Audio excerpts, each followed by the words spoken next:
नमस्कार, मैं निसार अंसारी वोसो महाराष्ट्र न्यूज के साथ में। और आज हम कुर्ला के कालीना में मौजूद है और जिस तरीके से यहाँ पर अखिल भारतीय केकाड़ी महासंघ द्वारा एक यहाँ पर जो है बड़ा कार्यक्रम लिया गया है, जिसके जो राष्ट्रीय अध्यक्ष संजय मेढ़े जी यहाँ पर है और काफी बड़ी संख्या में ये समाज जो है आज यहाँ पर एकत्रित हुआ। पहले सवाल तो यही से शुरू हो जाता संजय मेढ़े जी कि आज एक बार एक जो है इमीडिएटली आपने एक सभा बुलाई, अपने समाज के लोगों को बुलाया, आखिर इसके बुलाने के पीछे की इमीडिएटली वजह क्या है? देखिए, मुंबई में पूरे समाज को संगठित करने के लिए और एकजुट करने के लिए आज की ये मीटिंग बुलाई गई थी। ये मीटिंग ने एक अच्छा मेला हुआ है यहाँ पर, और इसका दूसरा मुख्य उद्देश्य ये भी था कि हमारा समाज हर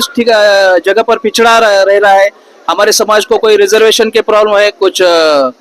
कई प्रॉब्लम है ऐसे, तो वो प्रॉब्लम सॉल्व करने के लिए कल हमारे माननीय उप मुख्यमंत्री जो देवेंद्र जी फडणवीस है, उनके साथ हमारी एक बहुत बड़ी मीटिंग है पूरे समाज की। तो उस मीटिंग के उपलक्ष्य में आज का ये प्रोग्राम हमने रखा था। संजय मेढ़े जी, जिस तरीके से आपने कहा भारत के अंदर जो समाज है, चाहे वो पिछड़ा हो, दलित हो, एससी हो, विजेंटी हो, देश की आजादी के बाद से इन समाज के साथ में जो एक अन्याय किया गया है, क्या लगता है कि आपने कहा देवेंद्र फडणवीस जी महाराष्ट्र के उप मुख्यमंत्री है आज की सरकार के, क्या लगता है कि इतने वर्षों से जो न्याय नहीं मिला वो क्या मिल जाएगा क्या? हाँ, अभी हमारा जो संगठन है पिछले 20 साल से काम कर रहा है और हमारे समाज का जो मुख्य प्रश्न है क्षेत्रीय बंधन, एक ही जात एक ही स्टेट में अलग अलग रिजर्वेशन में है। विदर्भ में हमारा समाज एससी में है और उर्वरित महाराष्ट्र जो है अपना पश्चिम महाराष्ट्र हो, मराठवाड़ा हो या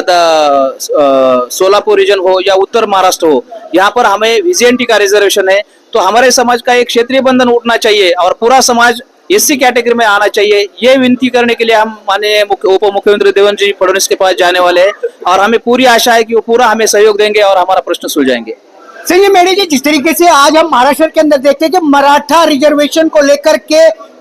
1 साल 2 साल से बड़ी लड़ाई चल रही है, लेकिन सरकार के जो लोग हैं कोई कुछ कहता है, कोई कुछ कहता है, कोई सुप्रीम कोर्ट की बात करता है, कोई केंद्र सरकार की बात करता है, लेकिन आपका जो समाज है वो पिछड़ा हुआ जरूर है मगर जो कैपेसिटी है बहुत कम है। इतने बड़े समाज को रिजर्वेशन नहीं मिल पा रहा है, तो क्या लगता है कि आपके समाज को न्याय मिल जाएगा, रिजर्वेशन मिलेगा क्या? देखिए साहब, मराठा समाज पूरा सत्ताधारी समाज है, वो हमसे कई गुना आगे है, हर क्षेत्र में आगे है, लेकिन हमारा जो समाज है वो हर जगह पे भटका है। आज भी हम पूरे जंगलों में रहते हैं, गांव कूच के बाहर रहते हैं, आज भी हम पालों में झोपड़ियों में हमारा समाज रहता है और स्वतंत्रता के 70 साल के बाद भी हमारे प्रश्न छूटे नहीं है। तो हमारी जो स्थिति है मराठा समाज के मायने में हम पूरे जीरो है, इसलिए वो हमारे प्रश्न तो सुलझना चाहिए। बाकी मराठा समाज तो हम भी उनको पूरा कोऑपरेट करते हैं, वो भी हमें कोऑपरेट करते हैं, लेकिन वो समाज की और हमारी कोई बराबरी नहीं है। वो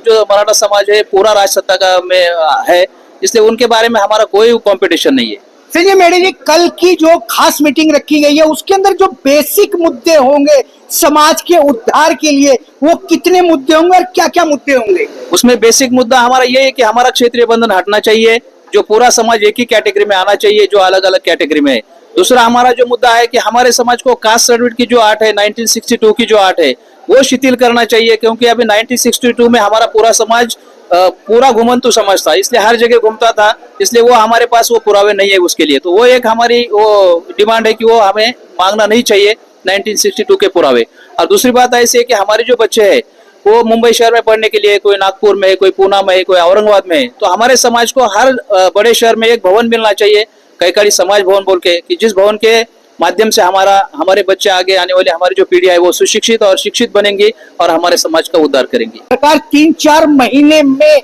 आपको कुछ ऐसा गारंटी पत्र लिख करके देगी कि समाज को ये न्याय हम देके ही रहेंगे? देखिए, हमारा जो प्रश्न है वो सेंट्रल गवर्नमेंट के पास है और सेंट्रल गवर्नमेंट का जो शासन है वो अभी 5 साल चलने वाला है और मुझे पूरी गारंटी कि महाराष्ट्र स्टेट में भी यूपी की ही सरकार आएगी, क्योंकि इस सरकार ने बहुत अच्छा काम किया है। और ये लाड़की बहन हो, आयुष्मान भारत हो या और भी कई ऐसे प्रोजेक्ट है जहां पर कांग्रेस के राज में हम देखते थे कि खड्डे में रास्ता है क्या रास्ते में खड्डा, ये भी समझ में नहीं आता था। आज इतना बड़ा इंफ्रास्ट्रक्चर बीजेपी और यूपी सरकार ने स्थापित किया है, तो निश्चित हमें विश्वास है कि ये सरकार हमें न्याय देगी, क्योंकि देवेंद्र जी फडणवीस साहब ने इसके पहले भी हमारा प्रस्ताव भेजा था और खुद लेटर दिया था, तो हमें पूरा विश्वास है कि उनकी तरफ से हमें न्याय मिलेगा। चलिए, जिस तरीके से संजय मेढ़े जी ने आज इमीडिएटली यहाँ पर जो है मीटिंग लगाई, समाज को बुलाया, समाज के उद्धार की बातें की और उन्होंने एक बड़ा निमंत्रण जो कल उप मुख्यमंत्री देवेंद्र फडणवीस जी के यहाँ पर जाने के लिए अपने समाज को बुलाया है और सवाल इस बात का उठता है कि 3 से 4 महीने महाराष्ट्र सरकार के इलेक्शन को बचे हुए हैं और समाज की बड़ी बड़ी आशाएं जो है सरकार से लगी हुई है। आने वाले दिनों के अंदर परिस्थितियां कैसे बदलेंगी, यह सरकार रहेगी या जाएगी, वो मैं नहीं कह सकता हूं, ये जनता पे निर्भर करता है। लेकिन कहीं ना कहीं इसी बहाने ही सही समाज का अगर उद्धार होता है, जो 70 साल में नहीं हुआ, तो भारत के अंदर यह भी एक सिल्वर जुबली रिकॉर्डेड होने जा रहा है। देखते हैं कि आने वाले दिनों में परिस्थितियां कैसी बदलती है, हम भी उसके साथ रहेंगे और आने वाले दिनों में इस तरह के मुद्दों पर भी हम महाराष्ट्र में चर्चा करते रहेंगे। संजय यादव जी, आपने जो है आज के अपने कार्यक्रम को लेकर के वॉइस ऑफ महाराष्ट्र से स्पेशल चर्चा की और कल की मीटिंग के बाद क्या क्या आश्वासन